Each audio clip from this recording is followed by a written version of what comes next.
Bom dia, igreja, paz do Senhor, amém? Bom dia, igreja, paz do Senhor, amém? Você já está acordado, você já louvou o Senhor, você já glorificou o nome dEle, e agora nós vamos ouvir a palavra desse Deus maravilhoso. Você está disposto a ouvir a palavra do Senhor nesta manhã? Amém? Graça e paz você que se encontra em casa nesta manhã conosco. Aqui é uma manhã de alegria, né? Essa manhã nós comemoramos o Domingo de Ramos, conhecido como Domingo de Ramos, a entrada triunfal de Jesus. Mas nós nos preparamos também para o calendário mais importante do cristianismo, que é a Páscoa. E a Páscoa se trata da morte, mas da ressurreição do nosso Senhor Jesus Cristo, amém? Então nós precisamos comemorar a Páscoa, porque a Páscoa não se trata daquele que morreu, mas se trata daquele que é vivo, daquele que ressuscitou, e hoje Ele está aqui conosco, porque nós estamos aqui para louvá-lo, para cultuá-lo, para adorá-lo, em nome de Jesus, amém, amados? Amém ou não amém? Amém, graças a Deus. Estamos na série Tocados pelos Céus, e hoje nós estamos indo para a última mensagem dessa série. Diga assim, que pena, né? Está acabando uma mensagem tão bacana, uma série tão bacana que está nos ensinando a sermos novos em várias áreas. Nós aprendemos a ter uma nova vida, nós aprendemos a ter uma nova mente, nós aprendemos a ter novos comportamentos, novas atitudes. Semana passada nós falamos sobre viver uma nova canção, e hoje, nesta manhã, nós vamos falar sobre uma nova esperança. Amados, quando nós falamos sobre esperança, nós não estamos falando naquilo que nós simplesmente esperamos. A palavra esperança, ela não está relacionada apenas em você sentar e esperar algo acontecer. A esperança, ela está associada com a certeza do cumprimento de algo. A esperança, ela é muito mais forte do que simplesmente eu esperar algo acontecer. Talvez você espera o dia que você vai ter um aumento de salário. Talvez você espera o dia da sua formatura da faculdade. Talvez você espera o dia do seu marido te ajudar com a louça de casa. Mas isso não é esperança. A esperança é a certeza de que esse tempo não será perdido, não será um tempo em vão. Eu acho que eu estou falando esse negócio de ajudar com a louça em casa, porque na semana passada a gente passou no encontro de casais, esse negócio está muito latente na minha cabeça ainda. Mas a esperança que nós vamos falar aqui é uma nova esperança. É uma nova esperança, é uma esperança que agora sim ela está por vir. Porque um povo anterior ao nosso, mas que também somos nós, o povo judeu estava esperando a vinda do Messias prometido. A vinda do Redentor, do Salvador prometido, eles estavam esperando, e Jesus veio para o tempo deles. Mas Jesus, Ele morreu, como eu disse, Ele ressuscitou e subiu aos céus, e hoje Ele deixa conosco o Espírito Santo de Deus, o nosso Consolador. E através desse Espírito, e esse Espírito que nos motiva e que nos leva em direção a esse Jesus, em direção a esse Salvador, em direção a esse Redentor, esse resgatador das nossas vidas, das nossas almas. E nesta manhã nós vamos falar também sobre isso. A palavra que está nos cercando durante toda essa série é a mensagem de Paulo à igreja de Filipos, no capítulo 3, versículo 20, que diz assim: a nossa cidadania, porém, está nos céus, de onde esperamos ansiosamente um Salvador, o Senhor Jesus Cristo. Amados, daquele mesmo jeito que os judeus, não os judeus, mas aqueles que estavam aguardando a vinda do Messias, esperavam Jesus vir, hoje também nós estamos esperando, não Jesus vir, mas Jesus voltar para nos levar para a sua glória eterna. A nossa esperança, ela está naquele que morreu e subiu aos céus, mas que um dia voltará para nos levar também para essa morada celestial, amém? Eu não sei, você está esperando isso, gente? Só eu que estou esperando isso, amém? Você está esperando que Jesus um dia volte e te leve para as moradas celestiais? A palavra do Senhor fala: na minha casa há muitas moradas, e eu posso garantir uma coisa, uma delas é minha, amém? Uma delas é sua também, aleluia. Então essa esperança, a esperança que está por vir, que Filipenses fala, é uma esperança que ela está voltada para aquele que é cidadão. Eu não sei de onde você veio. Todos aqui nasceram em Muriaé? Levanta a mão, todos que nasceram em Muriaé aqui. Nasceram em Muriaé, agora pode abaixar. Aquele que não nasceu em Muriaé, levanta a mão aí, ó. Já tem um lugar diferente de nascimento, tá vendo? E tenho certeza, eu posso falar aqui claramente, que qualquer um de vocês nasceu em algum dia determinado. Era lá um dia tal, do mês tal, do ano tal, mas tinha um dia determinado. Lá na sua certidão de nascimento também mostra a sua naturalidade, de onde você veio, de onde você nasceu. Ali está dizendo ali, quando você chegou aqui na terra, que lugar que você nasceu, que no hospital que você nasceu, estava dentro de uma cidade, que cidade era essa? E isso chama naturalidade. Mas a mensagem que eu tenho para você nessa manhã, a mensagem que o Senhor tem para nós nessa manhã, é uma mensagem que fala sobre cidadania celestial. É quando, se você olhasse a sua certidão de nascimento, não a sua certidão de nascimento, mas a sua certidão de eternidade, lá estaria escrito assim, cidadão dos céus. Lá estaria escrito assim, olha, a morada celestial. Ali estaria escrito, olha, ao lado de Jesus, ao lado de Deus Pai. Porque a nossa cidadania de verdade é os céus. O nosso lugar de origem é os céus. Muitas pessoas pensam que nós vamos para o céu, que o céu é nosso destino. Não, amados, o céu é a nossa origem. Nós estamos apenas voltando para casa. O céu não é o nosso destino final, o céu é o retorno para aquilo que é original. O plano do Senhor é perfeito e ninguém pode mudar ou atrapalhar o plano de Deus. E é por isso que a minha e a sua esperança nessa manhã precisa ser a esperança do porvir. E o porvir é a morada celestial junto com Jesus. Nós aguardamos ansiosamente, como diz Paulo, um Salvador, o Senhor Jesus Cristo. Amém? Aleluia. Então a terra não é o nosso lugar, a nossa estação de chegada, mas um centro estratégico militar para as batalhas que estamos travando pela nossa pátria, o céu. Eu não sei se todos vocês estão, mas se não estão, já estiveram ou vão estar passando por alguma provação, passando por alguma angústia, passando por alguma situação dificultosa, por uma batalha que seja. Mas essa batalha que você está travando, na verdade, é a batalha dentro de um exército, é uma batalha militar, é Deus te aperfeiçoando, te aprimorando as suas técnicas, aprimorando as suas armas, aprimorando a sua estratégia, porque você não está lutando sozinho. A pessoa que está do seu lado, olha para a pessoa que está do seu lado, eu não costumo fazer isso não, mas olha para a pessoa que está do seu lado, está lutando com você também. Essa pessoa bonita, essa pessoa maravilhosa, linda e cheirosa que está do seu lado nessa manhã, né? Ela também é um soldado desse exército celestial. Ela também está lutando com você nesta manhã. Ela também passa por dificuldades. Ela também está sendo lapidada. Ela está sendo preparada. As armas dela estão sendo forjadas. Porque isso que nós passamos aqui na terra, essa breve e momentânea tribulação, como diz a palavra do Senhor, é apenas para produzir um peso de glória maior. É apenas para nos lapidar, para nos aprimorar, para nos aperfeiçoar, para nos lapidar, para nos levar para aquele lugar que o Senhor tem preparado para nós. E nós precisamos ser merecedores desse lugar. Talvez alguém vai falar assim, olha, eu preciso ser merecedor, então quando eu estiver pronto eu serei merecedor. Não, jamais seremos merecedores, porque a graça de Deus é o favor imerecido. É para todos nós que não merecemos, mas entendemos que Jesus morreu na cruz para nos salvar, e por causa desse sacrifício monumental, histórico e magnífico, eu e você estamos prontos a executar uma ação em favor da nossa salvação. Talvez você viu Paulo dizer que, os hebreus dizerem que pela salvação, pela graça, sereis salvos, mediante a fé em Cristo Jesus, não por obras, para que ninguém se glorie delas. Mas também, talvez você tenha lido Tiago, e Tiago fala que a fé sem obras é morta, e você pensa assim, olha, será que Paulo e Tiago não estavam conversando? Será que eles estavam divergindo alguma coisa? Será que o que um fala era diferente do que o outro falava, e eles estavam brigando sobre teologias? Não, na verdade a mensagem dos dois se completa. Realmente a fé em Cristo Jesus é aquilo que garante a nossa salvação.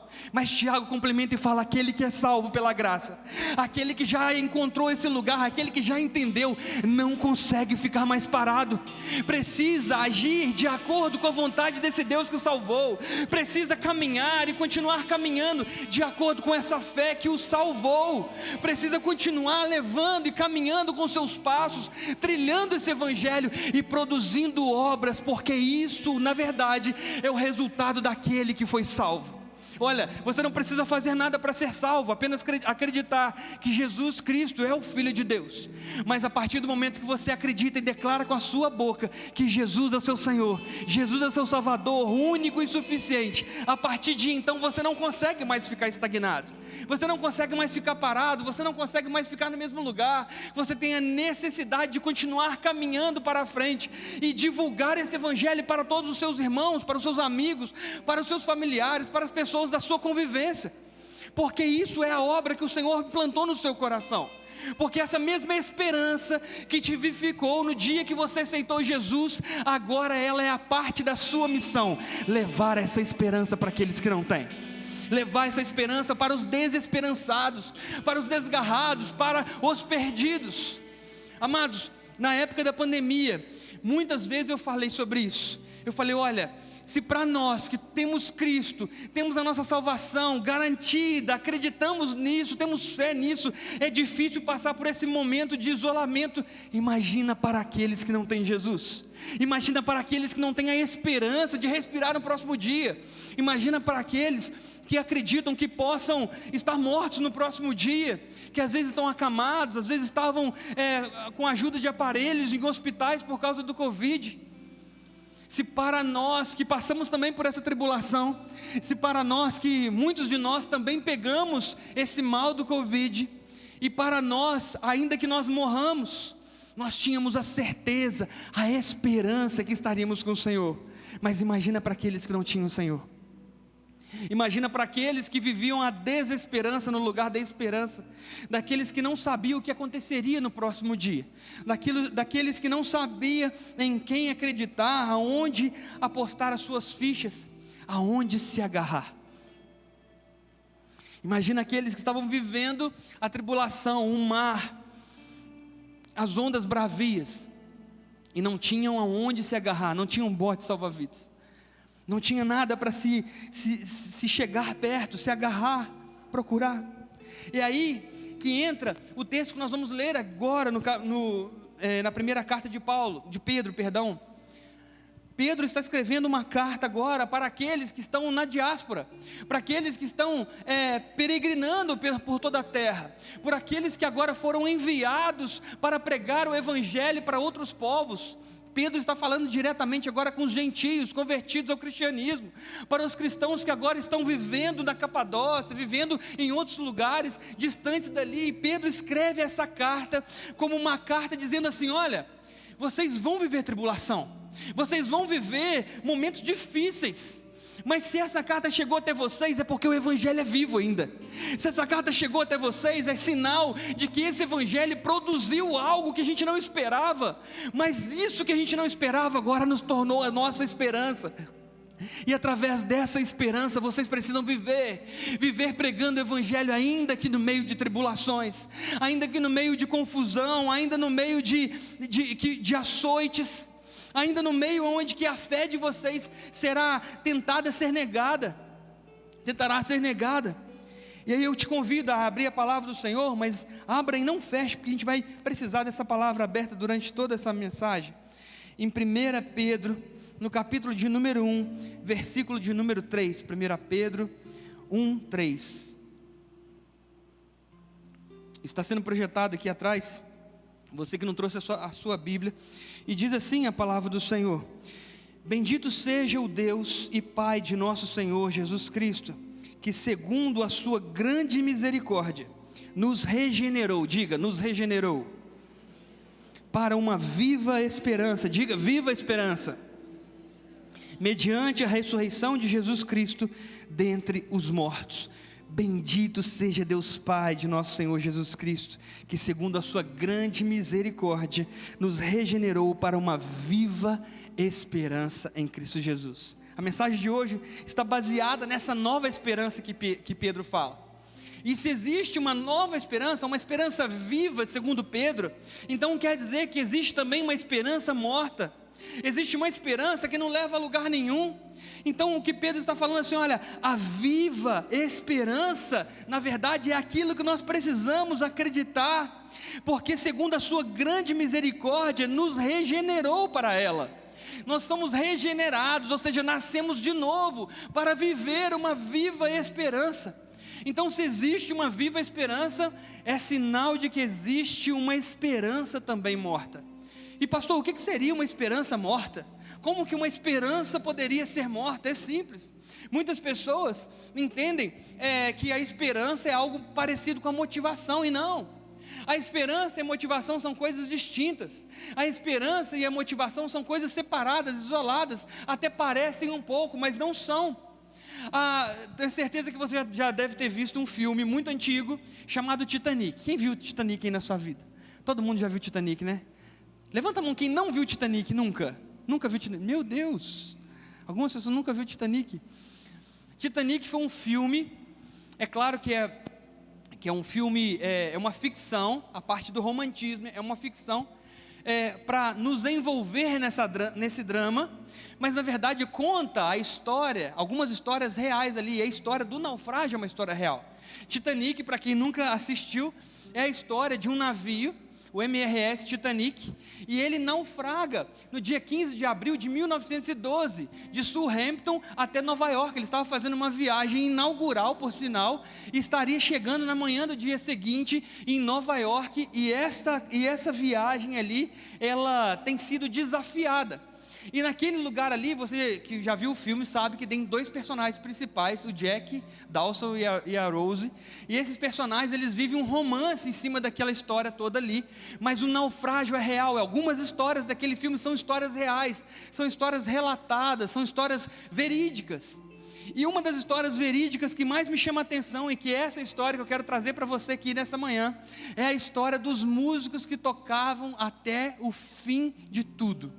Talvez você já viu, quando você viu esse filme, você não entendeu e achou que era uma tentativa do James Cameron, que é o cineasta ali, que colocou aquela banda para tocar ali durante o filme ali, para a gente ter um momento assim de descontração. Eu confesso para vocês que quando chegou naquela parte, eu dei algumas risadas pensando, quem é aquele que toca uma música no naufrágio de um navio gigantesco, num mar congelado? E talvez, por muitos de vocês também pensou isso, talvez isso aí foi colocado para ter uma veia cômica, mas não é verdade, essa história foi verídica. Os músicos que tocaram até o fim de tudo acontecer, e aqueles músicos ali, eles não tinham mais a esperança já não tinha mais. Imagina um navio daquele tamanho, que não tinha bote salva-vidas para todos, e existia uma elite muito grande, muito forte, que somente essa elite caberia em todos os botes, e muitas pessoas, na verdade mais de 1000 pessoas, morreram naquele naufrágio. E como vocês talvez bem saibam, todo músico, a maioria deles pelo menos, aqueles que não fazem sucesso, são ruins de grana, não conseguem atingir o sucesso, não são ricos. Então aquela banda que estava tocando ali, os músicos estavam tocando até o final de tudo acontecer ali, de tudo acabar. Na verdade eram pessoas ali do baixo clero, eram pessoas ali da baixa sociedade, não era da high society. Aqueles homens ali, eles estavam ali tocando ali, mas eles estavam ali entendendo assim, olha, não vai ter bote salva-vidas para ninguém, nós não vamos conseguir sobreviver. Ou seja, a esperança deles havia acabado. Mas qual é o motivo deles tocarem até o fim de tudo? A motivação deles é aquilo que, quando um deles indaga, eles viram e falam assim, vamos tocar. E eles começam a tocar, e de repente uma pessoa esbarra neles, e aí derruba o instrumento. Eles falam, olha, eles não estão nos ouvindo. É óbvio, as pessoas estavam tentando salvar a própria vida, vai ouvir uma música tocando. Mas eles falam assim, mas também quando a gente está tocando no jantar, ninguém nos ouve mesmo. Então vamos tocar, porque pelo menos nos manterá aquecidos. Você lembra dessa frase? Vamos tocar porque pelo menos nos manterá aquecidos. A motivação deles era apenas o aquecimento, morrer quentinho. Pelo menos tocando ali a gente vai conseguir passar por esse calvário pelo menos um pouco mais quente, porque a esperança mesmo, ela já não existe mais.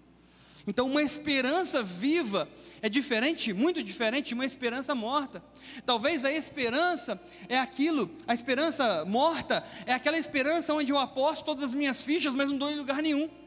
Ontem eu estava revisando essa palavra, revisando essa mensagem, eu estava na mesa da minha cozinha, e eu comecei a reparar que tinha um caminho de formigas, e as formiguinhas elas começavam a trilhar uma mesma trilha, um mesmo caminho, e de repente o que me chamou a atenção foi uma coisa que saltou aos meus olhos, porque uma delas estava carregando uma migalha quase 4 vezes maior do que ela.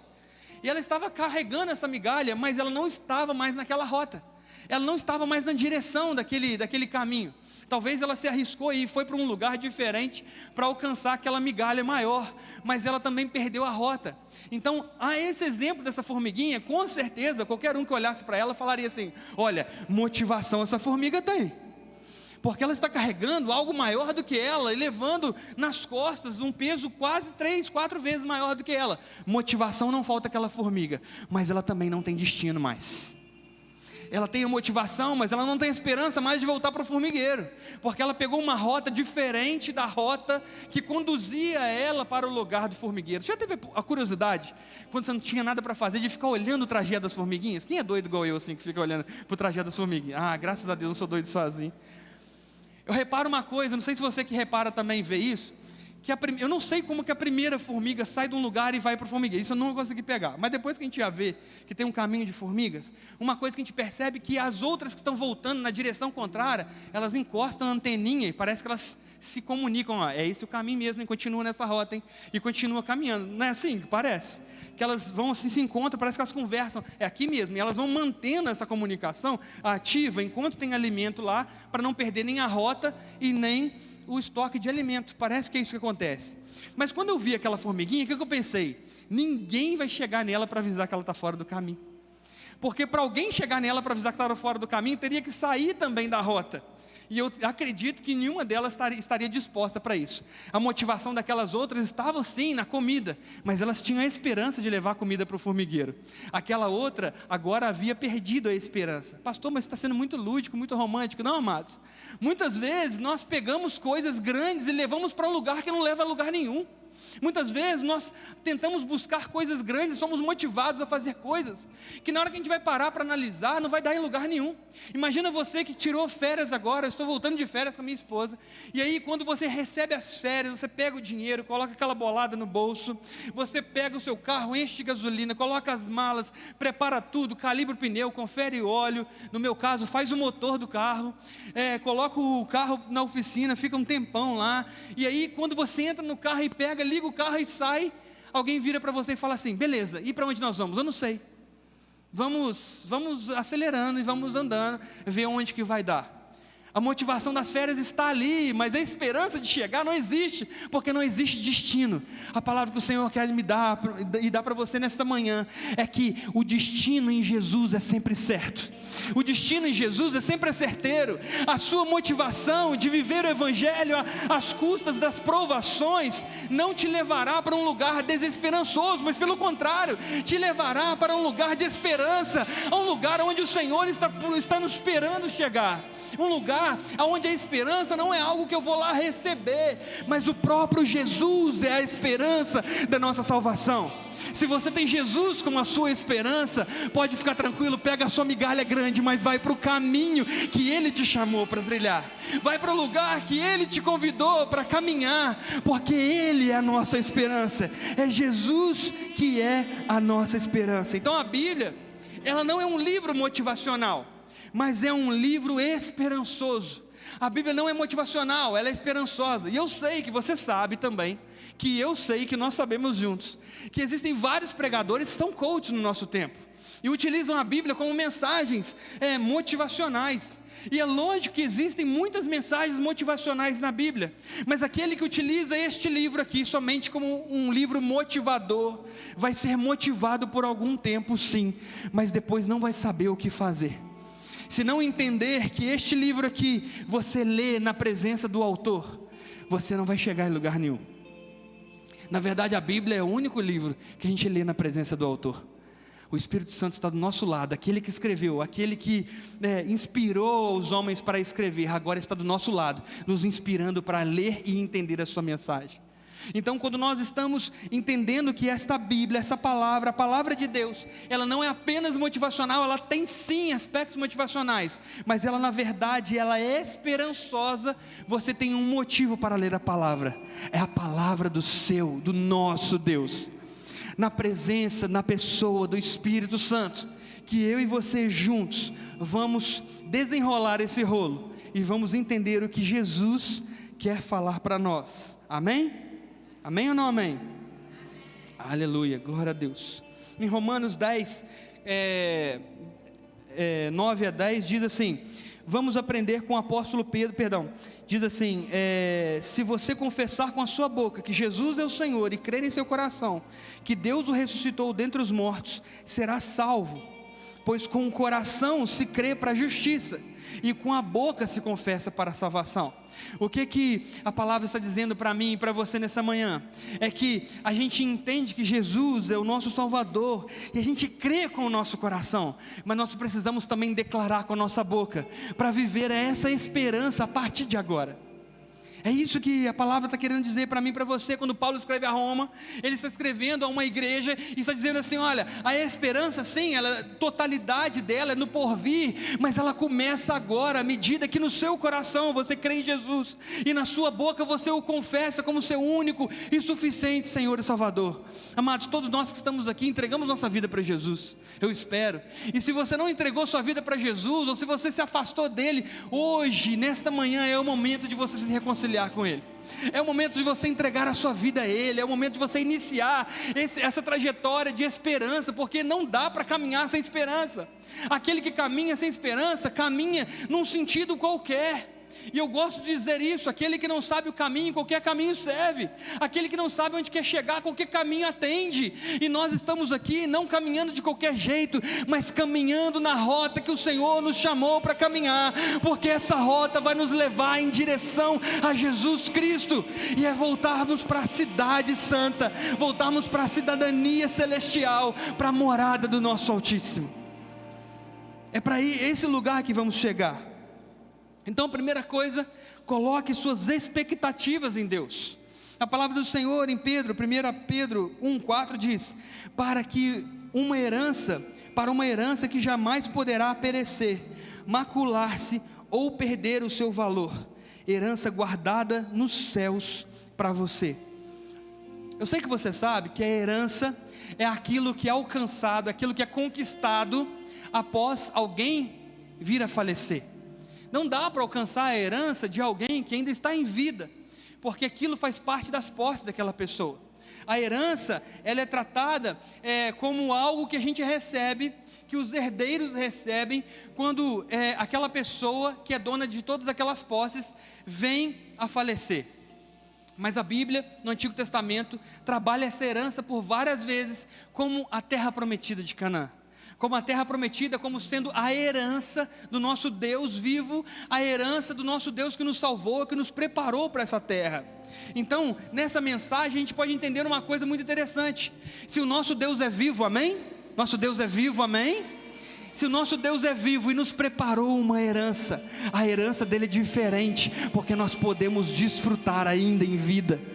A herança do nosso Deus, não sei se você entendeu, mas a herança do nosso Deus é uma herança diferente, porque o nosso Deus não precisou morrer para que nós viéssemos a desfrutar da herança, mas Ele está vivo, e vivo hoje Ele está, Ele nos chama para desfrutar dessa herança que não vai nos levar para junto dEle, para que agora nós possamos desfrutar de tudo aquilo que Ele preparou para nós, mesmo ainda na terra. Então é apenas um gostinho, amados, apenas um gostinho aquilo que nós estamos vivendo aqui hoje. Se você tem vivido uma vida de milagres, se essa série tem falado ao seu coração, se você tem buscado ao Senhor e tem encontrado, mesmo nas frustrações, mesmo nos desafios, lá no seu quarto secreto, entenda que esse encontro, esse milagre, essa busca e esse alcance é parte muito pequena, mas já é uma parte real de tudo aquilo que o Senhor está preparando para essa igreja. Muito real, muito pequena, mas muito real, de tudo aquilo que o Senhor quer que nós venhamos desfrutar na sua glória. Então coloque as suas expectativas no Senhor Jesus, porque nas suas expectativas no Senhor Jesus não são frustradas. Eu vejo muitas pessoas jogando em loteria e fazendo apostas, e eu fico assim, olha só, a pessoa colocou a sua vida na sorte, colocou a sua vida na loteria, esperando ganhar algum prêmio, alguma coisa, e eu falo assim, olha, como é que alguém pode ver que a Mega Sena vai te dar algum prêmio? você vai concorrer e você vai ganhar algo, você está apostando. A maioria das pessoas que fazem isso, elas perdem na verdade, e a maioria das que perdem já estão vivendo uma vida ruim, porque se vivesse uma vida boa, não pensaria em jogar e não pensaria em apostar. E aí quando elas apostam, elas perdem, e perdendo elas ficam pior do que antes. Então a loteria é uma coisa que, quando eu jogo, e eu não jogo, tá, amados? Quando a gente joga, a gente está apostando no azar, é por isso que chama jogos de azar. Mas eu tenho uma palavra para você nessa manhã: aposte todas as suas fichas em Jesus, porque Ele jamais faltará, Ele jamais te abandonará, Ele jamais deixará de cumprir a sua recompensa, porque a recompensa para aqueles que o amam já está separada em forma de galardão para a sua vida, meu irmão. Já está separada em forma de galardão para a sua vida, minha irmã. Já está separada num cantinho guardado, dizendo assim: oh, eu estou esperando só você chegar neste lugar, porque eu tenho algo maravilhoso e grandioso para entregar nas tuas mãos. Então, amado, seja fiel a Deus nessa caminhada, e seja apostando no Senhor e colocando as suas expectativas nele. Agora, quando o apóstolo Pedro ele fala sobre a herança, ele usa 3 elementos aqui. O primeiro deles é que é incorruptível, quando ele fala assim: olha, bendito seja Deus e Pai, nosso Senhor Jesus Cristo, que segundo a sua grande misericórdia nos regenerou para uma viva esperança, mediante a ressurreição de Jesus Cristo dentre os mortos. E no versículo 4 ele diz: para uma herança que não pode ser destruída. A primeira palavra aqui é a palavra destruída. E essa herança ser destruída fazia menção que mesmo na terra prometida, mesmo em alguns lugares que eram conquistados pelo povo de Deus, ainda assim levantariam exércitos, levantariam soldados para tentar alcançar e conquistar novamente aquela terra.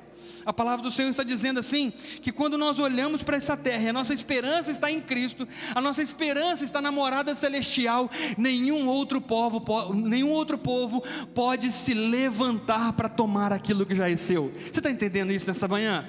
A palavra do Senhor fala que quando a nossa esperança é Cristo Jesus, nenhum outro povo pode ser levantado para destruir aquilo que Ele já colocou nas suas mãos. É isso que a palavra está dizendo. E o apóstolo Pedro continua dizendo assim: olha, também essa herança ela não pode ser destruída, mas ela também não ficará manchada. Ela não será aniquilada, ela não será manchada, nada pode manchar essa palavra. E essa palavra vem do grego amiantos, e faz conexão com o adjetivo grego mainein, que significa corromper, contaminar, com malvada impureza. Em repetidas ocasiões, amados, a terra da Palestina, a terra ali que manava leite e mel, a terra prometida, também era utilizada para cultos pagãos, também era utilizada para adoração de outros deuses.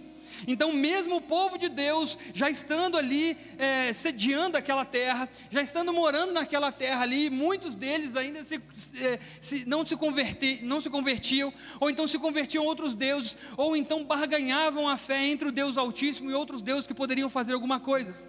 Então a terra era manchada, a terra era maculada, mas a palavra do Senhor diz que aquele que tem Jesus como sua herança e a morada celestial, não pode jamais viver numa terra manchada, não viverá numa terra imaculada. A terra que o Senhor está preparando para mim e para a sua vida, meu irmão, a terra que o Senhor está preparando para mim e para a sua vida, minha irmã, essa terra não sofrerá nenhuma mancha, será uma terra imaculada.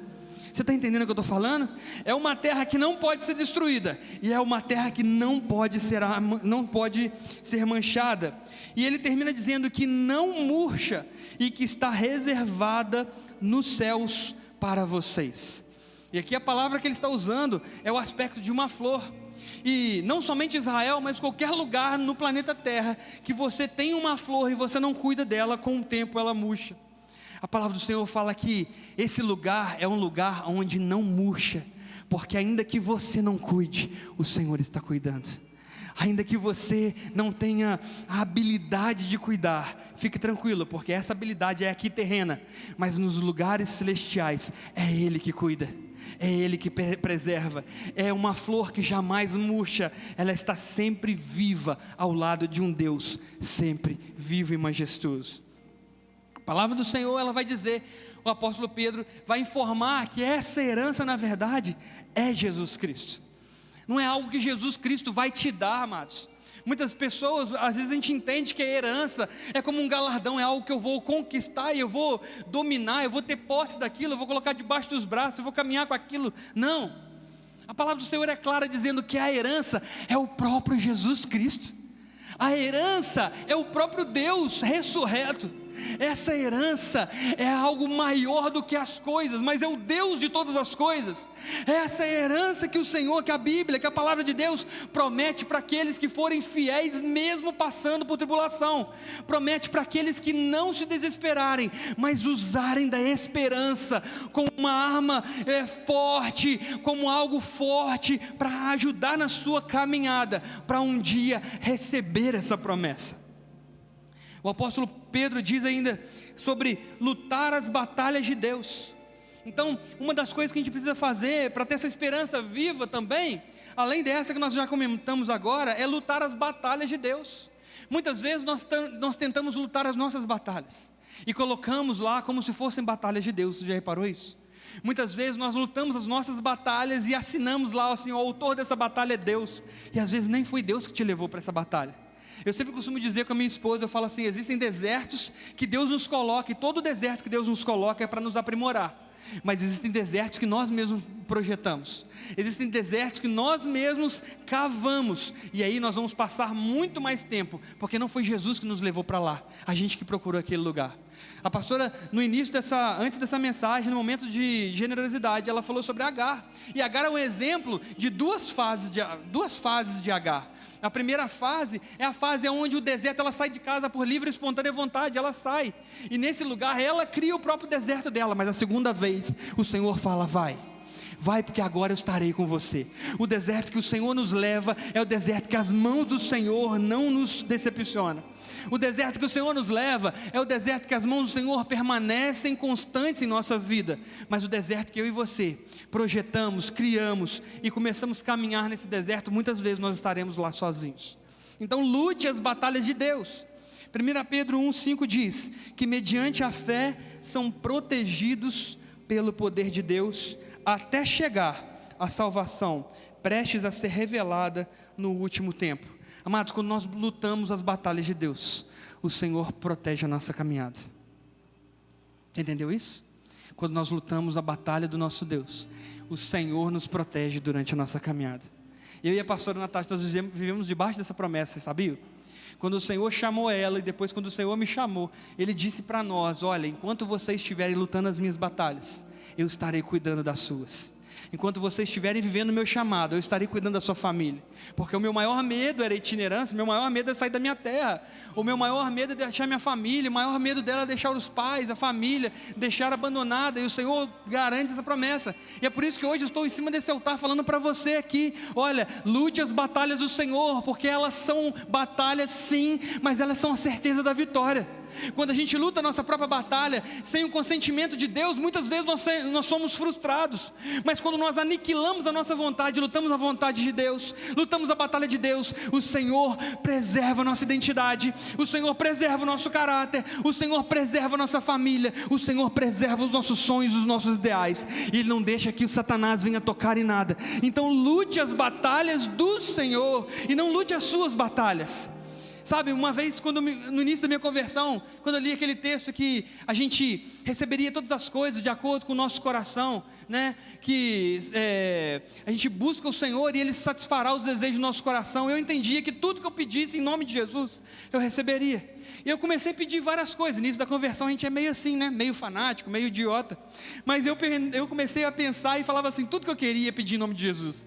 Eu queria ter um carro porque eu não tinha, eu quero ter um carro em nome de Jesus. Na verdade, nessa época eu já tinha um carro, mas meu carro tinha um financiamento de 60 prestações.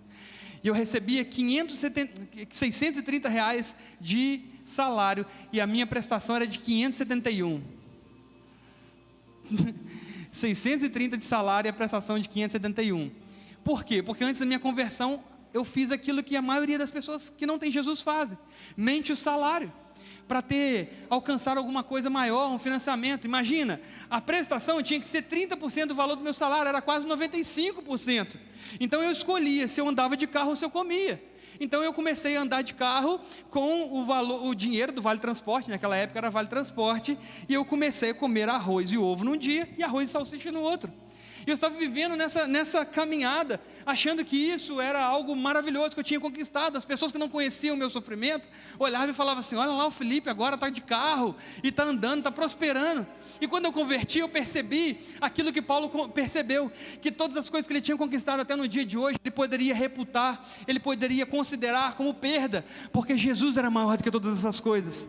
E uma vez na escola dominical, com uma professora lá da escola dominical, ela falou assim: o que na sua vida você mais se arrepende e que você voltaria atrás e faria de novo? Eu falei assim: olha, naquela época, amados, não sei se vocês lembram, mas naquela época era uma febre adesivar o carro escrito assim: foi Deus que me deu. Vocês lembram disso? Era uma febre fazer isso. No meu carro não tinha esse adesivo, mas eu falei na escola dominical assim: o meu sonho hoje, como cristão, é adesivar o meu carro dizendo assim: fruto do pecado. Aí falaram: por quê? Eu falei assim: porque eu não consultei a Deus, e hoje eu como arroz e ovo para andar de carro. E aí a gente entende que muitas batalhas são batalhas nossas, são batalhas que nós criamos. Graças a Deus, com o tempo, eu acabei pagando essa dívida assombrosa, monstruosa, troquei de carro, a gente vai melhorando e vai tendo mais entendimento em Deus. Mas quando nós estamos em Cristo, amados, a nossa mente, já falamos sobre isso nessa série, a nossa mente não é mais nossa, a nossa mente é de Cristo. E eu comecei a entender que tudo aquilo que pedir em seu nome, o Senhor me concederia. Na verdade, era tudo aquilo que eu pedir em nome dEle, mas pedindo como se Ele estivesse pedindo. Então eu pedi uma namorada, Deus não me dava. Eu pedi um carro, Deus não me dava. Eu pedi uma casa melhor, Deus não me dava. Eu não entendia nada, porque eu estava pedindo em nome de Jesus, eu estava fazendo ali protocolarmente. Mas o Senhor não me dava, porque meus pedidos eram todos egoístas. Eu não pedia a salvação da minha família, não pedia a salvação da minha igreja, eu não orava pela minha igreja, eu não orava para o Senhor sustentar os ministérios, nada disso, eu pedia coisas para mim. E ao passar do tempo eu comecei a entender que o Senhor não me dava, porque eu não estava, primeiro, pronto para receber, e segundo, porque os meus pedidos eram egoístas. E eu comecei a entender que para pedir coisas em nome de Jesus, é para pedir como se Jesus estivesse pedindo. E eu comecei a mudar a minha oração, e eu comecei a orar: Senhor, se o Senhor acha que eu mereço e que eu estou pronto para o Senhor me abençoar nesta área, eu estou fazendo um voto com o Senhor de que eu jamais sairei da sua presença, que eu continuarei caminhando ao lado do Senhor, que eu estarei orando pela sua igreja, investindo na sua igreja. Eu comecei a me tornar dizimista, eu comecei a ser ofertante, eu comecei a ir no monte, eu comecei a orar, eu comecei a falar com o Senhor e ter intimidade com o Senhor em vários momentos da minha vida.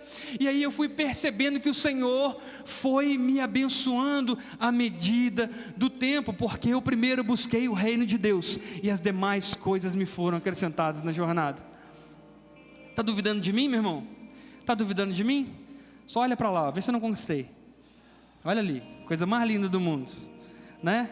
Então, eu pedi uma namorada, Deus me deu uma esposa. Entendeu? Então, quando você pede alguma coisa egoísta, você pede nem sabendo pedir. Eu pedi uma namorada. O que a gente faz com uma namorada? Nada. Aquele que é cristão não faz nada com a namorada, só come, só sai, não pode fazer nada, né? Então, quando a gente pede uma esposa, o Senhor prepara um caminho, fecha a boca do leão, começa a tirar os corvos do meio do caminho, aqueles gaviões saem de perto, né? A gente fica doido para colocar uma aliança de compromisso no dedo para afastar qualquer tribulação, qualquer potestade do ar. E aí a gente começa a caminhar em direção ao chamado que Deus escolheu. E quando o Senhor percebeu que o meu propósito não atrapalharia o da minha esposa, e que o propósito dela não atrapalharia, mas nós somaríamos, o Senhor uniu os propósitos. Porque Deus está mais importando em unir propósitos do que unir pessoas. Então, quando a gente luta as nossas batalhas, o Senhor parece que não nos abençoa. É porque Ele quer que nós passamos por uma tribulação, mesmo que leve e momentânea, como diz o apóstolo Paulo, mas que nós passamos por esta para entender o caminho. Mas quando a gente luta as batalhas do Senhor, a nossa vontade ideal e presente o tempo todo, ela fica um pouco de lado. A gente começa a viver a vontade do Senhor, e logo a gente percebe que existe vida fora daquela bolha que a gente vive. Existe uma vida muito maior, existem experiências muito maiores do que aquela bolha que a gente vive. Então, quando eu entendo que lutar as minhas batalhas não me leva a lugar nenhum, eu preciso entender que quando eu luto as batalhas de Deus, Ele me protege. Como um pássaro, uma ave que abre as suas asas e protege os seus filhotes, assim também é Jesus, quando nós saímos em direção ao chamado e à luta da batalha dEle. Amém, meu irmão? Amém. Aleluia. São 5 pontos, mas eu vou finalizar nesse último ponto aqui, porque o nosso horário já está avançado, amém? Então, passe pelas provas para desenvolver a sua fé.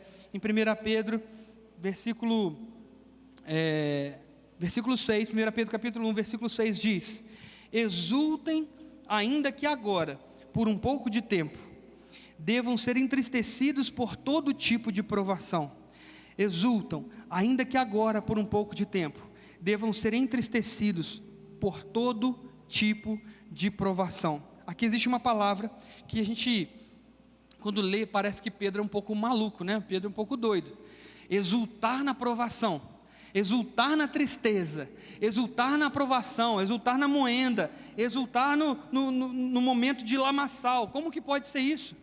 Mas Pedro está dizendo assim, olha, é necessário que a gente se alegre, é necessário que a gente se alegre mesmo nos momentos de tribulação, é necessário que nós venhamos a nos alegrar, mesmo que nós, para isso, precisamos ser entristecidos. Olha só que paradoxo, olha só que metáfora estranha, mas ele está dizendo assim, olha, é necessário fazer isso, porque aí pelo menos nós vamos experimentar um pouco do sofrimento de Jesus Cristo.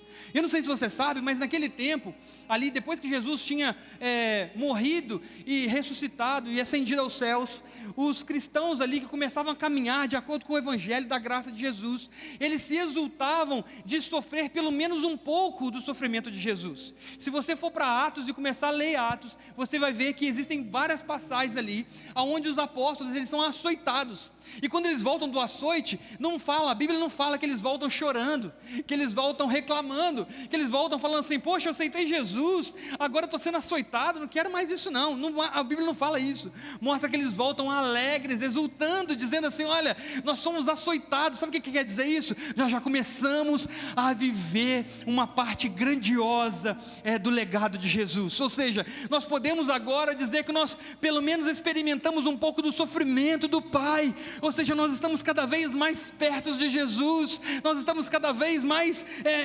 parecidos com Ele. Amados, a pessoa que nós andamos muito, nós começamos a parecer com Ele.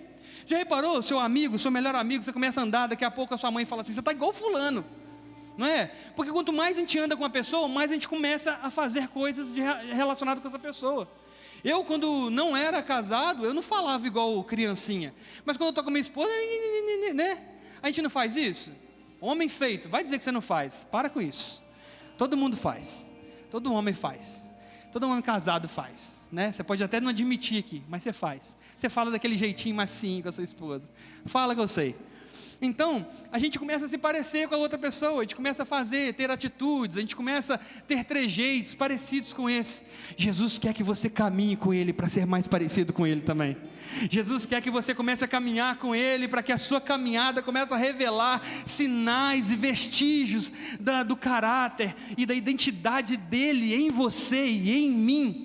Então os discípulos naquele momento, quando eles eram açoitados, eles sofriam um pouco tempo o sofrimento de Jesus, eles começavam a ficar alegres, eles ficaram exaltados, exultavam o Senhor. E aqui Pedro está ensinando para essa igreja que está em Roma, está dizendo assim, olha, Pedro está em Roma dizendo, olha, vocês vão passar por tribulações, vocês vão passar por momentos de provações, mas se animem, se alegrem nos momentos de tribulação, porque isso é sinal de que vocês estão vivendo o Evangelho de Cristo. Eu tenho certeza que não tem ninguém aqui sentado nessa manhã que nunca passou por um momento de sofrimento, que nunca passou por uma angústia, que nunca falou assim, Senhor, mas eu te sirvo, como que o Senhor pode deixar eu viver esse tipo de coisa? Talvez você diz assim, olha, como eu posso olhar para aqueles que são ímpios e vê-los prosperando? E eu que não sou ímpio, eu que amo o Senhor, que sirvo o Senhor, passando por momentos de provações, perdendo entes queridos, perdendo noites de sono, vivendo por momentos que eu não precisava. Amados, exulte o Senhor no meio das provações, porque Ele te dará o galardão. Você já está vivendo um cenário aonde Jesus está te levando. A sua identidade está sendo forjada na identidade de Jesus Cristo. Então se alegre nos momentos de sofrimento e diga assim, olha Senhor, muito obrigado, porque eu sei que se eu estou sofrendo agora, e se eu sei que o sofrimento é muito grande, é porque eu sei também que a recompensa será maior, eu sei também que a promoção será maior. Agora, provação é diferente de tentação. Às vezes você pode pensar assim, isso é uma tentação, Isso é uma provação, não. Provação é diferente de tentação. Primeiro que a palavra do Senhor fala que Deus não tenta ninguém e não pode ser tentado. Então se você está vivendo uma tentação, pode ter certeza, ou é de Satanás ou é da sua carne. Porque Jesus não está te tentando, mas Jesus te prova. Jesus nos prova todos os dias. Então a tentação é como a beira de um precipício, onde eu estou assim, quase caindo. E se eu der um passo para frente, eu preciso de cair, eu posso cair. Mas a tentação é esse lugar onde a Bíblia fala que quando a gente estiver diante dela, a gente precisa fugir. Então diante da tentação, o passo que eu dou é para trás. Diante da tentação, o passo que eu dou é para trás. Porque a tentação é um precipício que eu posso cair. Mas a provação não. A provação é um grande monte, uma grande rocha diante de nós. E a provação é algo que eu preciso dar um passo para frente. Porque diante de uma grande rocha eu preciso escalar. Porque o Senhor vai me levar para um lugar mais alto. E durante aquela caminhada, durante aquela subida, o Senhor vai nos dando estratégia. O Senhor vai mostrando assim, olha, coloque a mão nesse lugar que é mais firme. Coloque os seus pés nesse lugar que é mais firme. Pise para lá, suba desse jeito. Não se apresse, cuidado para não escorregar. Porque é uma provação realmente. Mas o lugar da provação, quando a provação encerra, você está no topo do monte do Senhor. Então a provação é um lugar, quando eu estou diante dela, o passo é para frente. E a tentação, quando eu estou diante dela, o passo é para trás. A tentação é o lugar onde eu estou diante dela, eu fujo. A palavra do Senhor fala que eu devo fugir no meio da tentação. Mas a provação é o contrário. Eu devo permitir que o Senhor me deixe passar por ela, para sair do outro lado melhorado, lapidado, melhorado no Senhor. Quando você passa por uma tribulação, por uma provação, quando você chega do outro lado, você ensina seus irmãos também como chegar. Você encoraja, você dá força, você vira coach. Aí sim, aí você ensina como fazer, você vira um treinador, você vira alguém que vai realmente mostrar como é que é a jornada, como é que é a caminhada, para que eles não venham a despencar lá de cima. Então a diferença de tentação e provação é essa. Então o Senhor sim, vai nos fazer passar por provação. E as provações, amados, sempre não são doces, sempre são amargas, mas não quer dizer que é a morte. Uma batalha que eu luto com o Senhor, a vitória não é quando o Senhor está, quando o Senhor me dá a batalha, o ganho da batalha, mas a batalha eu já ganho quando Jesus já entra na batalha comigo. Então a vitória da batalha é quando Jesus já entra na batalha comigo, e não quando Ele me entrega a recompensa por essa batalha. Então o Senhor sim vai nos levar várias e várias vezes para o lugar da provação, porque Ele quer nos lapidar. O Senhor quer te lapidar nessa manhã. O Senhor quer te levar para uma provação nessa manhã. Você topa ir para uma provação nessa manhã? Sim ou não? Levante a mão se você topa ir para uma provação nessa manhã. Mas é uma provação com Jesus. Se você topa passar por uma provação nessa manhã, fique de pé no seu lugar. Se você topa passar por uma provação, pastor, olha só o que você está fazendo eu passar. Você está falando que eu preciso passar uma provação, amados. Lembra que a provação é o lugar da lapidação. A provação é necessária para a promoção. A provação é necessária para te lapidar, para te chegar do outro lado melhor. Talvez se eu perguntasse, quem quer melhorar aqui nessa manhã? Levanta a mão, quem quer melhorar aqui nessa manhã? Quem quer ser o melhor cristão? Quem quer ser o melhor empresário? Quem quer ser o melhor pai, o melhor filho? Quem quer? Todos nós queremos, né? Mas para isso é necessária a aprovação, porque ela vai te testar, ela vai te lapidar, ela vai te chegar para o outro lado, vai te levar para o outro lado, para esse lado que você vai chegar e vai realmente reconhecer que Jesus esteve e está com você em todos os momentos. Feche seus olhos nesse momento. Quero orar com você. Feche seus olhos. Primeiro eu quero te dar um tempo para que você, no seu lugar aí, reflita sobre essa passagem. Reflita sobre essa mensagem. Reflita sobre essa esperança que o Senhor está preparando. A esperança sim do porvir, mas a esperança que começa agora, nessa manhã. A esperança de uma nova vida em Cristo Jesus. A esperança, uma nova esperança, uma esperança viva em Cristo Jesus. Ore ao Senhor pedindo para Ele reativar a sua esperança. Ele te dá uma nova esperança. Senhor, eu estou vivendo momentos de tribulação. Senhor, eu estou vivendo momentos de angústia, momentos de sofrimento. Eu não entendo o que está acontecendo comigo. Eu tenho certeza absoluta que não foi eu que entrei nesse negócio, mas estou sendo levado para esse negócio. Então se eu estou sendo levado, que esse negócio seja pelo Senhor, que eu esteja sendo levado pelo Senhor para esse lugar, porque eu tenho certeza que o Senhor estará me levando para esse lugar, e estará me aprimorando, me lapidando. Ora ao Senhor no seu lugar nessa manhã. Mas eu quero te pedir, para que, se você entendeu essa mensagem, e que você precisa ativar a sua esperança, e que se você que está aqui nessa manhã precisa de uma nova esperança, de uma viva esperança, entendeu que essa esperança é Jesus, eu quero te convidar a você sair do seu lugar e vir aqui para frente. Eu quero orar com você agora. E olha só onde eu estou aqui também, porque eu entendi essa mensagem quando o Senhor pregou ela no meu coração. Então eu já estou aqui, já sou o primeiro. Então eu quero te convidar a sair do seu lugar e vir aqui para frente.